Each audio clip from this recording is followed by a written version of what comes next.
oh, you're going into musical theater? Yeah, no, you got to know the periodic table.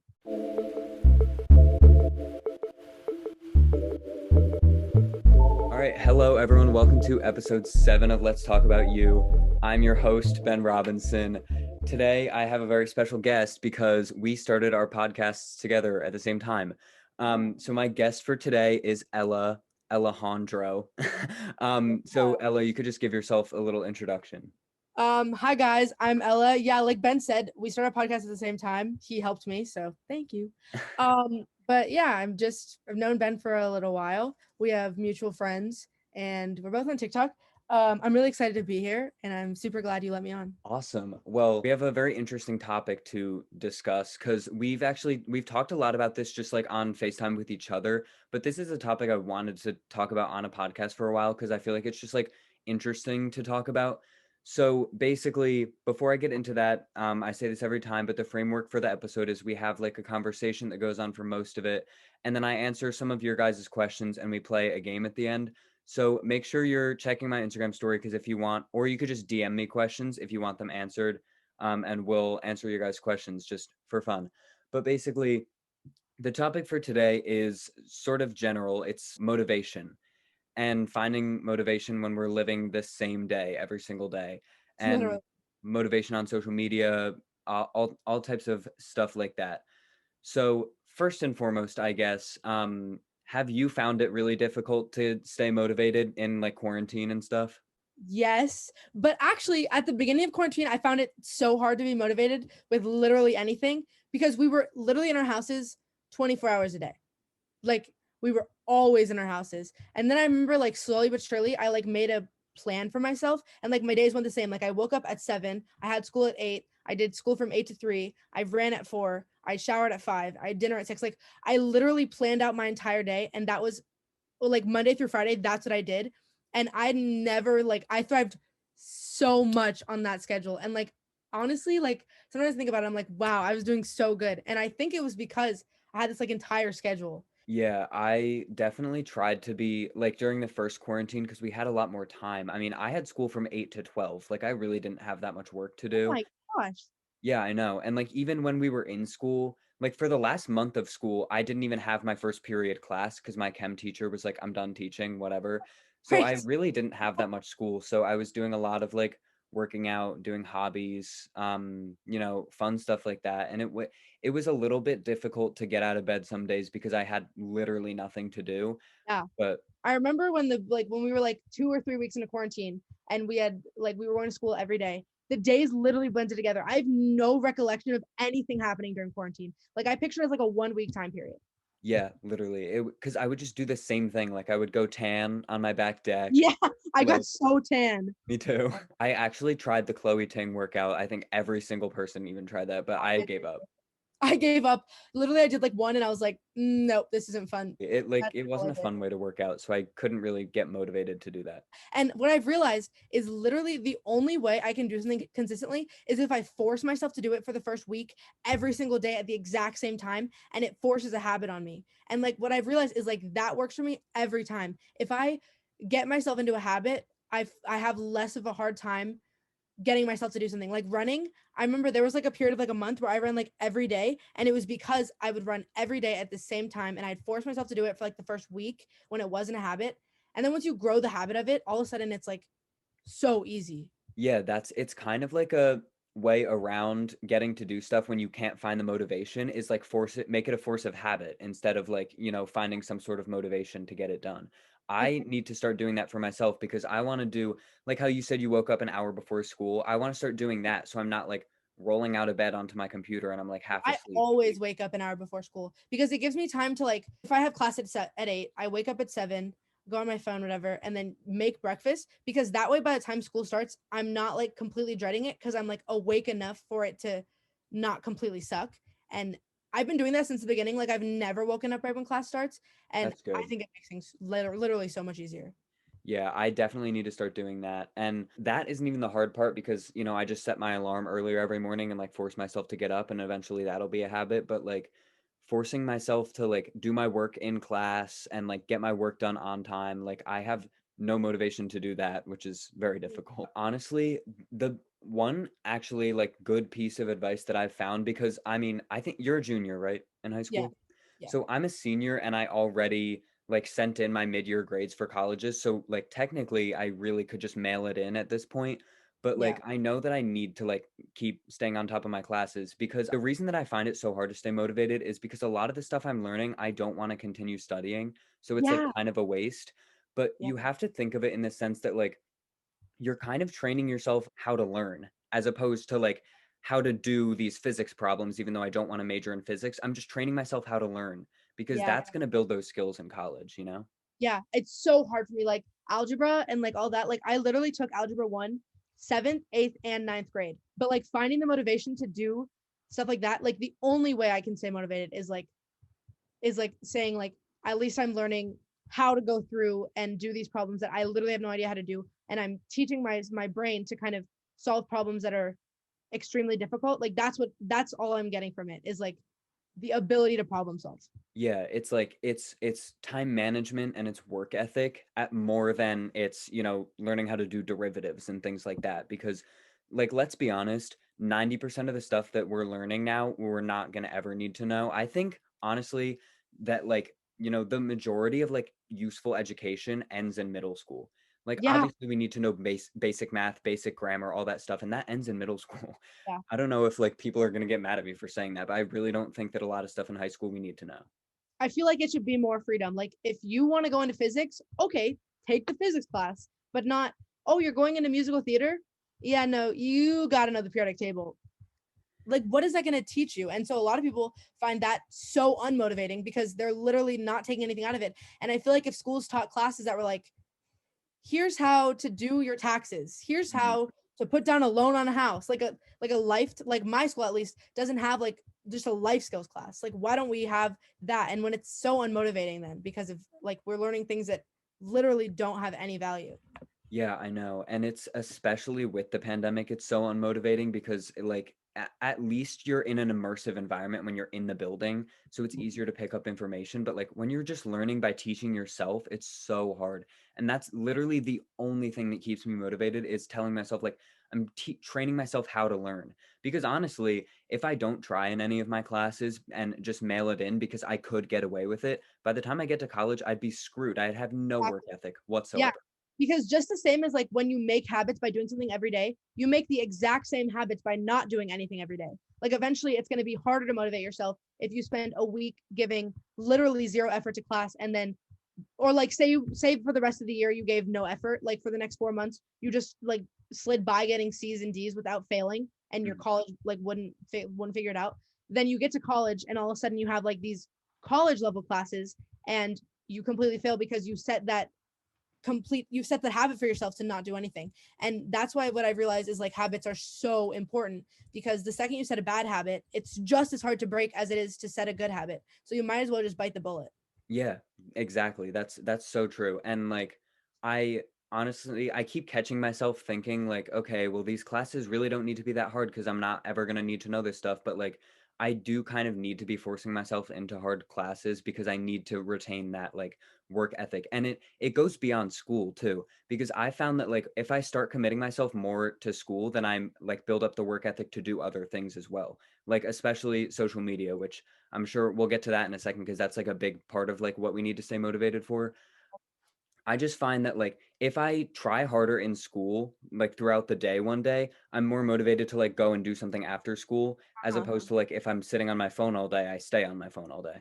Yeah, and the same thing what I've realized is if I go into classes like my Spanish class, I've made a habit every time before class, I never look forward to going. Like I always dread it. And what I've realized is if you go into a class, like even if it's hard, like even if you're faking it, you're like, I'm not gonna dread this class.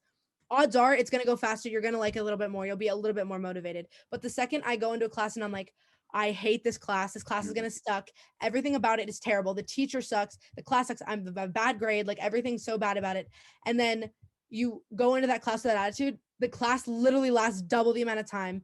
Everything's harder. But the second you go into a class and you're like, I'm gonna go in really with like no expectations. Like it could suck, but like at least I'm not going in kind of setting myself up for that failure. That helps me too. Just the idea of like going with a good attitude, as cliche as it sounds, it helps so much. Yeah, It's crazy. like honestly, fake it till you make it can help your motivation so much because like if you just continue to tell yourself like, okay, I'll be fine, like I'll pretend that I like to learn, I'll pretend that I like this subject, and you go through the whole class and you're like, wow, that's so interesting, even if you really don't give a fuck, it really like makes the class go by so much quicker.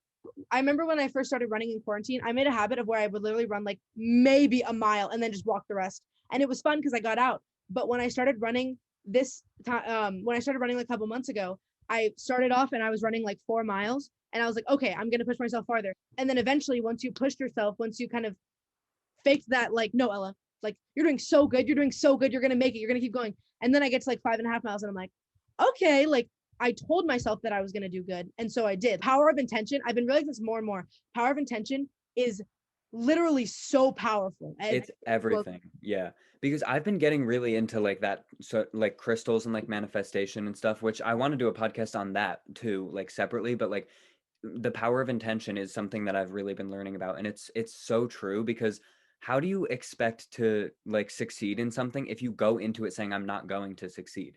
Yeah. Like then you're just counting on pure luck, which I think we can all agree, everyone can agree that they tend to have worse luck. Like, Mhm. I don't know. I've never met someone who's like, "Oh, I'm so lucky all the time. I'm so lucky," you know? The other part of like trying to stay motivated is like looking at the results of something and being like, "Okay, here's how I can improve," rather than like, "Here's what I did wrong." That's what I'm Because doing with ran because I would what? be like, when I first started running, I ran like 3 miles. And then the next time I was like, okay, if I run 3 miles this time, let's run 3.2. It's like looking back at where you started, and that motivates you, if anything, to show you how far you've come. Like in ninth grade, my grades were, I think I had a GPA of like 3.2. Like I was pretty decently average. And then every year my GPA has gone up a little bit, and it motivates me to keep making it go up because I know, okay, colleges are going to see that I'm doing better than I was freshman year, junior year, Right. getting a 3.8, 3.9, whatever. And so having that steady incline, you have that idea of like, look how far I've come. So that proves I can make it farther. Mm-hmm. Exactly, because the only guarantee that you are at your highest point is if you quit from there. Yeah. Otherwise, there's always room for improvement, and you just have to draw that motivation from number one, if you really don't have any, set your intentions and fake it till you make it. But if you also need to draw the motivation from looking at your failures and being like, here's what I can improve on, as opposed to like chastising yourself for them. Look at them as like, notes on like how you can improve yourself and how you can succeed. You take notes from your failures to like look how to succeed. I don't know. I think that's pretty interesting. No, and like you said, step one, if you don't have any motivation at all, set your intention to have motivation. Like, say I don't have motivation today, but I want to have motivation tomorrow. I'm going to fake today. I'm going to say, okay, I'm going to go into this class. I know I have no motivation to do it, but just kind of force my way through it with some kind of good intention towards it. Every day is going to get easier. It only gets harder if you continue to keep the bad attitude. So the only way you can improve at zero is to start. Like some people, like they're at zero and they're like, literally, I don't want to do any more than this. Okay, but the second you give literally 1%, you're giving more than you did the day before. And Hmm. every day it's going to get a little more. Say today's 1%, say tomorrow's 5%. Like it doesn't end. It just begins. Like there's Yeah. no way to stop yourself once you've kind of started getting the ball rolling. I was about to say it's like getting the ball rolling. Like if you make a ton of effort and you move that gigantic ball a little bit, you moved it more than it was yesterday. So like any sort of effort is effort in the right direction unless it's none at all. And I think it also may be interesting to talk about our like personal experiences because I think we're both very interested in like being, I guess, an influencer, like things like that. So outside of like school, there we now have some other big aspect of our lives that we're trying to put more motivation towards. Obviously, it's a struggle sometimes, and sometimes it's, fun and easy to, produce content, but have you found it to be more of a struggle or like more on the easy side? Oh my God. It's literally the biggest struggle. Like school, someone's holding me accountable. If I don't get that grade in, the teacher is going to fail me. But the second I don't get that YouTube video in, no one's going to like the only people that are going to get mad are my followers. And they're not going to be like, oh, you're failing this class. You're not getting it. Like, it's my choice that I'm doing YouTube. It's my choice that I'm doing TikTok. The second I stop, it's on me. No one else is going to hold me accountable or cause me to not be successful because of it. The intention of my habits, like it's so much harder on YouTube and Instagram because no one's holding me accountable except for me. And I remember when I finally kind of stopped caring about followers on TikTok and like kind of forced myself to put out content that I genuinely loved and like genuinely thought showed portrayed me better, I got happier too, Mhm. which is felt nice. And honestly, I came to that sort of realization like midway through quarantine because that's when my account was really gaining a lot of traction. Like I was gaining a lot per like week. Like I wasn't happy. I was like literally forcing myself to film videos and then I would log into my spam and share copy link a million times like as a work because I wanted the videos to do well. Then I told myself like that's not how I'm gonna succeed. Like I might be doing well now because the algorithm's working or something, but like I'm gonna burn out, Yeah. you know? And so, ever since then, I've really just been putting out videos when I want to. Like I'll go 5 days without posting if I don't want to post. Yeah. Before that, I literally had to like announce to my followers, like, I'm taking a break. I'm so sorry. Now I'm like, I don't give a fuck. Like, Well, I will you look take a at Emma break if I need a Chamberlain. break. What? Like, look at Emma Chamberlain. She puts out these videos, and then one week she'll be like, "I'm sorry, I'm really burnt out this week. I'm not doing it." Yeah. And like everyone always says, like, "Oh, you can't miss a week. You have to keep going. Like, you have to work hard." Yeah, but hard work takes breaks, and you have to make sure that out of everything, you're putting out content that you genuinely enjoy, and admitting that and being like, "Okay, like I'm gonna take a break." It kind of teaches your followers too to understand that like this is still a lot of work. Like we may not be sitting at a desk 9 to 5, like whatever coding or Mhm. whatever the hell, but like we're out there and we're working really hard on what we're doing and showing our followers like, hey, like I'm gonna take this break. It's good for us and it's also good to them because they realize like, okay, like this is really hard for them. Like we need to make sure that they're doing what's best for them while also like making sure we get content. And it's good for them because like a lot of our followers look up to us as people who like influence their lives and to show them like it's okay to take breaks if you're working really hard because that's something that kills your motivation. Even if you're super motivated for something, you can't push yourself super hard because you will burn yourself out. Like breaks are Like, definitely keep the passion necessary. for it. Yeah, I used to have a thrift account on Instagram. It had like 35K. And it was like literally my biggest passion. Like every single day after school, that's what I did. I was always thrifting. I was always posting. I was always on that account. And I slowly started to lose passion for it. And I was like, okay, like that's okay. Like I gave it up. I sold the account and I'm done with it. And I don't regret it at all because I had that passion for it and I loved it. But I pushed myself too hard in it. I was working myself too hard. I was holding myself to an extent I couldn't keep up.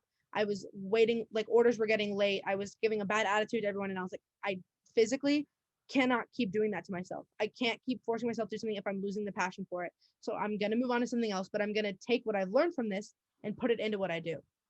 Yeah, that's a very good mindset to have too. And I think like I've always gotten to points where I'm like, okay, do I really want to keep doing all this shit? Which I got to that point with YouTube. I posted 2 videos and it was really a lot of work for me. And I only have like 1,000 subscribers on YouTube. So it's not like a huge platform of mine. So I stopped posting on YouTube. I haven't posted in like 4 months because, if I find a passion for it or if I think of a video I want to put out, I'll put it out. But it's not really like a major concern of mine right now and that's totally fine. Like I'm not trying to like force myself into it. Yeah, and that's the difference. Like with me, like that's all I want to do.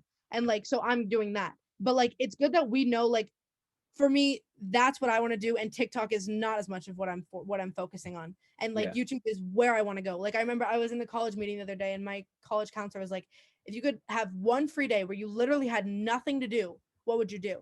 I'd go out and I'd make a YouTube video.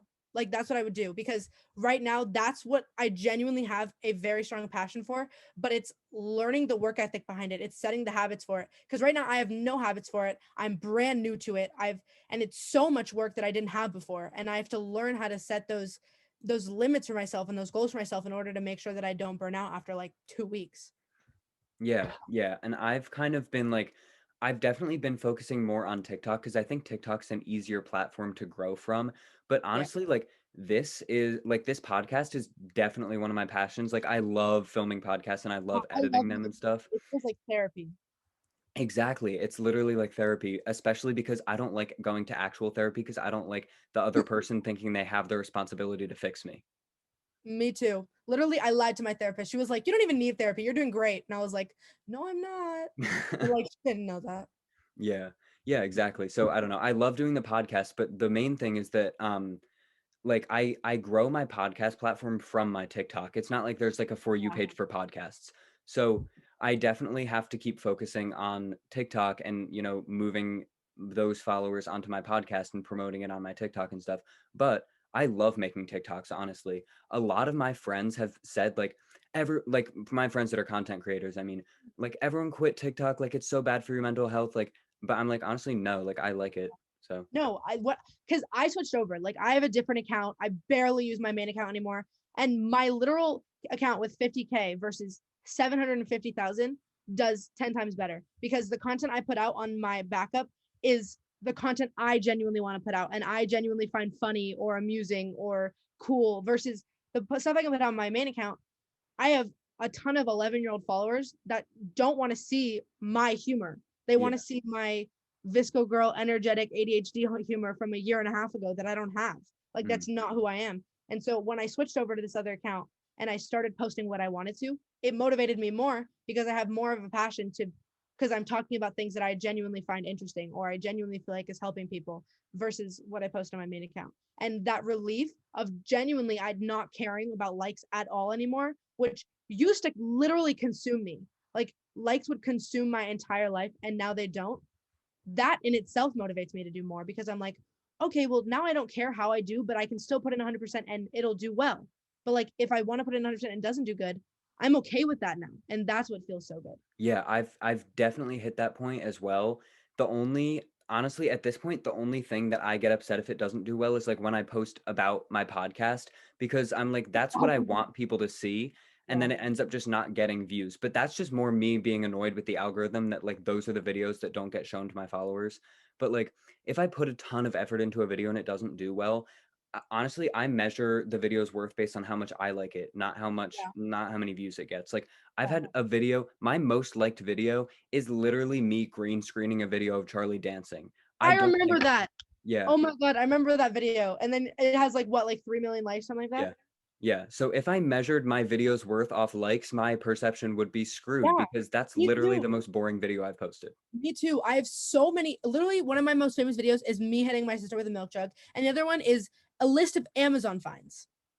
If I measured my content based on my videos that have the most likes, you wouldn't know who I was. Yeah.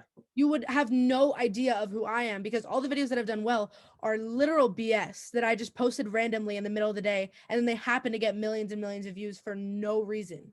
Yeah, exactly. So honestly, at this point, I said this before, but I draw a lot of my motivation from the idea that like there's only like the only way to go is up because, you know, if you're posting videos and they're not doing well, I've said this to a lot of my friends who struggle with this, like there's always room for another video to do well if you keep putting in the effort. The Yeah. only way that you guarantee that no video is going to do well is if you give up. Post if you don't post. Same with my podcast. The idea that every week the same people listening to me and word of mouth, it's going to keep growing Mhm. is so exciting. And I don't have to care about it. Yeah, that's the exact same thing for me. And I also put it into perspective of like, okay, if I have like a couple hundred, like if I have like 800 plays on this episode, that's 800 people who Yeah. sat through like a half hour of just me talking. Yeah. I'm like, that's so cool because honestly, I know a bunch of my friends that have podcasts. I've listened to like three or four of your episodes, or three, I think, of your episodes. A bunch of my friends have podcasts. I don't bother to listen to them. Like, I'm sure they're great, but I don't have all the time for that. So honestly, the fact that that many people still had the time for it is like great for me, you know? That's what I say. Like at the end of every episode, I'm like, genuinely thank you for sitting here for 45 minutes and listening to my ADHD brain blabber on about random stuff that no one cares about. Like that genuinely out of everything, like a TikTok, a minute long, YouTube video, 15 minutes, but a podcast, you're sitting through 45 minutes of me or you or whoever's speaking, just talking. And the fact that people genuinely want to listen to that and genuinely find me interesting just for that and literally nothing else, not me BSing any part of me, just genuinely talking about things. The fact that people listen to that is extremely motivating. 300, Yeah. 400, 500 people, that in itself, that many people are sitting there just listening, nothing else. Mind blowing. I Yeah. don't know.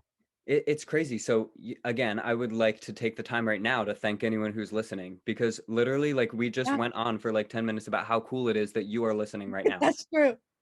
Like it's so cool to me that people actually listen to me speak.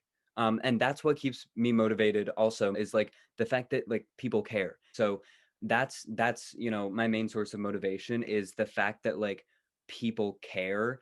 Although one more piece of advice that I will add at the end is that you can't let that be your only source of motivation, because like Yeah. other people's opinions come in and out, blah blah blah.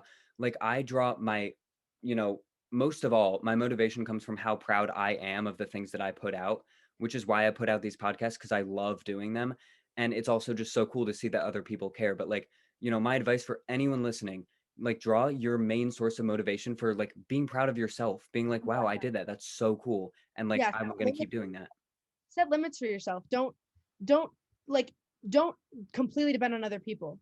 Like I put out the podcast every week. Like I said, I don't really promote it a lot. I could get I could get thousands more people listening to it if I really wanted to, but I don't put it out because I want a million people to listen to it. I put it out because it gives me time where I'm not on my phone.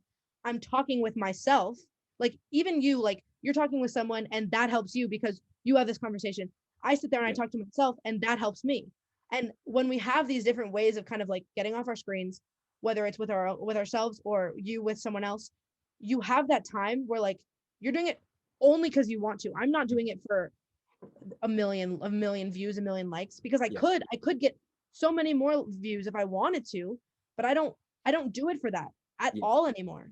Yeah, exactly. So, just to wrap up like the conversation portion of it, thank you guys so much for listening. I feel like I don't say it enough, but that's really cool.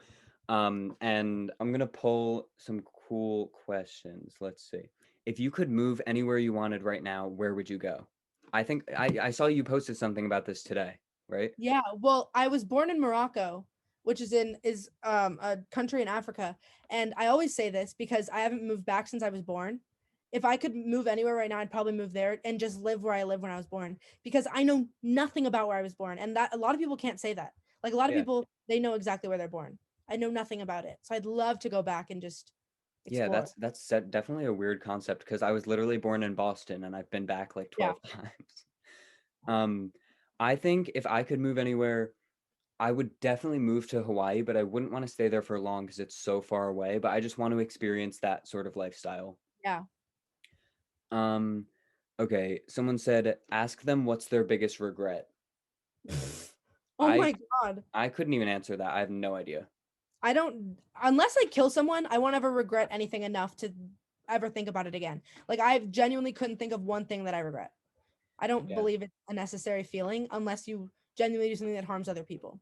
Yeah, honestly, because I was thinking about this today. I've been having a lot of issues like with the school that I go to and like the guidance counselors and stuff. And I'm like, I really regret going to this school. But like, if I chose a different high school back in eighth grade, my life would be literally wildly different than it is now. And I'm happy with where I'm at in life now. So I don't regret that, because I have no idea where I'd be if I went to the other school. Yeah. There's that idea of like the butterfly effect. Like the Yeah. second you regret one thing and you go back and change it, you don't know what other things in your life it could change. Every single thing you do is so incredibly important. So I don't believe Yeah. you should regret unless you literally like kill someone. Yeah, And you then I would definitely regret that. um, Someone said, "Oh, this is interesting because we both have a podcast, but I didn't tell the people who the guest was this week. I'm going to start making it a surprise, so they didn't even know this. But they said, "What made you start a podcast?" And we can both answer this question. Well, I wanted to for a while. Like a lot of my followers were like, "Oh, I really like your voice. Like you seem like you could talk for a long time. Like why don't you make a podcast?" And I didn't know how. And then I saw you come out with yours, and I was like, "Oh, now I can go to Ben, and he knows how to do it. So that he'll help me figure it out." And then once I had it figured out, it was just kind of an obvious because I was like, I could talk for hours if I wanted to, and Mhm. it sounds really fun. So Yeah, that was kind of the same thing for me. Like a lot of my followers kept asking me to start a podcast, and I had just randomly posted one day. I had no idea how to start one, but I was just like, if I did start a podcast, like who would you guys want to see on it? Because I did have the concept of like taking different guests each week, right? And Aidan swiped up and he was like, "Oh, like I'm trying to start like a line of like Gen Z for Change podcasts." So then he got me like with the group of people that I work with, and now I did that. So then they taught me how to make a podcast, and then I taught you how to make a podcast. And I taught Noah Miller how to make a podcast, but I don't know if he's actually doing it, but I really hope he does, because that would be really exciting. no, I love it. It was an easy, like it's not that hard, but it's a challenge in a way. And I don't know. I feel like it was an easy answer to just do it. Yeah, exactly. Honestly, because it's really fun. Yeah. Um, okay, last question. What's your favorite movie? You go first. I need to think about this. Hunger Games. If Okay. you literally glanced at my private story the past like month. Yeah, you've been talking about is Hunger Games. It's literally, I but it's so good. I won't go on about it right now, but I could literally talk about it for hours. I'm gonna sound unpopular for this. Because of my ADHD, I cannot sit through many movies. And so my favorite movies are literally the dumbest movies ever. And one of my favorites is literally The Sandlot because it's so nostalgic. And It's such a classic movie, though. that's the only reason. Oh, also, I really loved Black Panther. I know that's totally a completely different realm, but I remember watching that in theaters. But I'm just not a huge movie person, so pretty much every movie I watch, I love because I'll only watch one if I have like incentive to. But The Yeah. Sandlot has always been a go-to because it's a comfort movie. Yeah, that's a classic. Okay, so those were the questions. Those were pretty fun. I think it's more fun to make it a surprise because then the people don't know until I post it. So Yeah. I might continue to do that. I'm like, oh my gosh, it's them. Yeah. Yeah, exactly. Okay, I had a fun idea for a game because I thought about this today when you were posting on your Instagram story that you've like lived so many places. Mhm. So I did a would you rather with Brooklyn a while ago. I'm giving you would you rather questions for like where you would rather live. Okay, go ahead. Because I don't know, I think it would be fun. Yeah, So, sure. would you rather, well, number one, would you rather live inside the country or outside the country if you could just choose anywhere? Outside the country, anywhere but the US. Yeah, exactly. I think that's, a pretty common idea. Yeah. Okay, what about England or Paris? Or well, England or France? I don't know why I phrased it like that. Probably France. Isn't England always raining? That's Mm-hmm. what I always think of when I think of England. Is it's like it's always like really cloudy. Yeah. Um, I went to Paris when I was little, and I don't remember anything about it, but I don't know. It sounds so pretty. I definitely moved to France. Yeah. I mean, I've never been to France, but I went to England. I have a ton of family in England, and literally out of like I think we were there for 2 weeks. It was maybe sunny for like 2 days. That's so sad. Yeah, I know. But we went on like hikes and stuff, and London is so pretty. And the hikes we went on, like the places we went to were really pretty. So it didn't really matter that it was cloudy, but like if you're living there full time, it probably gets a little bit. I think I would just get sad. Like I feel like my seasonal depression would kick in, but like year round, I don't think I could do that. Yeah. hmm okay. Would you rather live on an island or in a big city? Both for different reasons, but I feel like long term city would probably be more practical. Yeah, But definitely. because island versus like island, you're trapped. Like if you want to go anywhere, you have to fly. Like that's what I always think of when I think of Hawaii. Like if you literally want to go anywhere outside of Hawaii, you have to fly there. That But is like in that's the true. city, Even another island in Hawaii.